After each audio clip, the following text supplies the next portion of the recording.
The highest award given to British officials who work abroad is the Order of St. Michael and St. George. This consists of a star with a little enamelled painting, and the painting shows the angel St. Michael standing on the neck of the devil, and the devil is a black man. This image is very similar to one that we've become familiar with. A policeman kneeling on George Floyd's neck as he says, "I can't breathe." And the idea of standing or kneeling on the neck of a black man is deeply embedded in these notions of dominance, of white people over black people, the dominance of Western nations over other countries. Now, one of the recipients of this award was a man called Sir Evelyn Baring. Sir Evelyn Baring was the grandfather of someone called Mary Wakefield. Mary Wakefield is the wife of Dominic Cummings, Boris Johnson's chief advisor, a man who has done more to cover up the record of current events than anyone else in this government. Sir Evelyn Baring was governor of Kenya when Kenya was a colonial possession of the United Kingdoms. And while he was there in the 1950s, he instituted a system of concentration camps, which even his own Attorney General compared to those run by the Nazis. He drove into these concentration camps and fortified villages. Almost the entire population of the Kikuyu people, then numbering over 1 million people. Huge numbers died, some of them of starvation and disease. Many beaten to death, burnt to death, tortured to death. Repeatedly, men were castrated. In some camps, almost the entire population of children died. And until the Mau Mau are destroyed, the innocent too must suffer. It was Evelyn Baring who oversaw the creation of this system. Sir Evelyn Baring, upon whom rests the main responsibility of the campaign. We are making progress in that struggle, and we are all confident that in the end we will succeed. He also directly authorised the beating to death of people within those camps. When Labour MPs asked inconvenient questions about this, on one particular occasion when 11 men were beaten to death, he told the Colonial Secretary to tell the MPs that they had died from drinking contaminated water. Before Britain left Kenya, there was an order sent down, implemented by Special Branch, to conduct what they called a thorough purge of the archives. They burnt crate after crate of documents. One of the orders instructed that if there were too many documents to burn, they should be packed into weighted crates, taken as far from the coast as practicable, and dumped into very deep water without currents. They erased not only the evidence of what happened in Kenya, but much of what happened in Malaya. The British troops in Malaya, slowly but steadily, are smashing the Red's reign of terror, and they'll keep at it till the job's done. In Yemen, where Britain fought its dirty war, in Aden. We're going to be extremely firm and extremely mean. If anyone starts any trouble, they'll just get the head blown off. They'll get the message in time, you know. We remember all this in the context of Boris Johnson telling us that to pull down statues is to lie about our history. The entire history that we are told about British imperialism is a lie.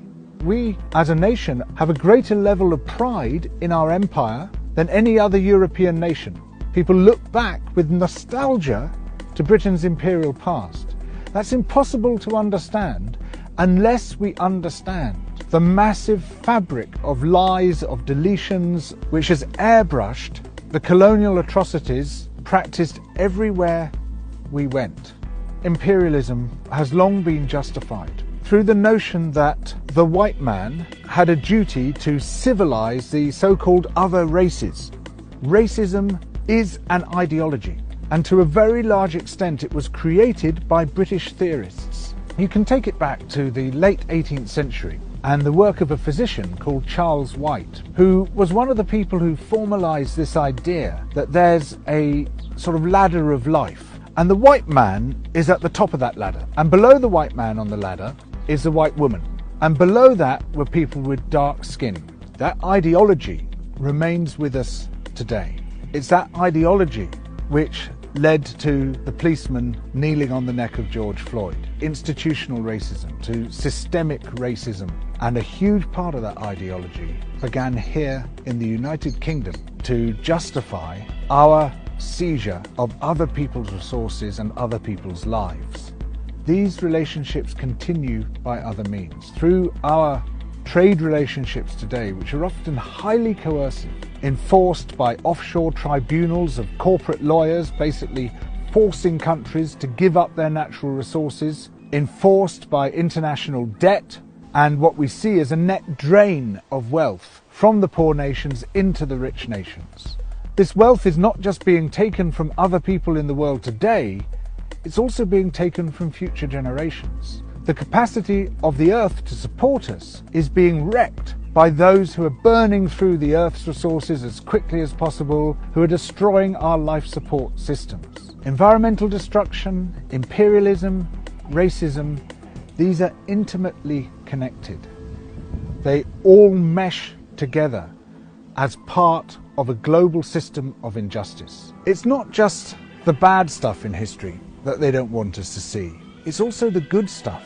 The massive role of the slave revolts and rebellions, of the slaves themselves and the ex-slaves, who through their advocacy managed to generate a huge amount of outrage about the slave trade and what it involved. Similarly, the history of resistance and rebellion within these shores, a huge range of people's movements amongst the working classes, amongst the middle classes, trying to create a better, juster, more democratic nation, often hundreds of years before their visions came to fruition. And by learning from that history, as well as by learning from our history of atrocities, these two hidden histories, we can begin to understand where we stand, why we are where we are, and how, from that position, we can start to build a better world. Double Down News brings the big issues together. It shows how they fit into the wider story, the story of where we are and how we got here, and the story of how we need to change, how we need to build a better world. So please support Double Down News through Patreon and allow this journalism to flourish.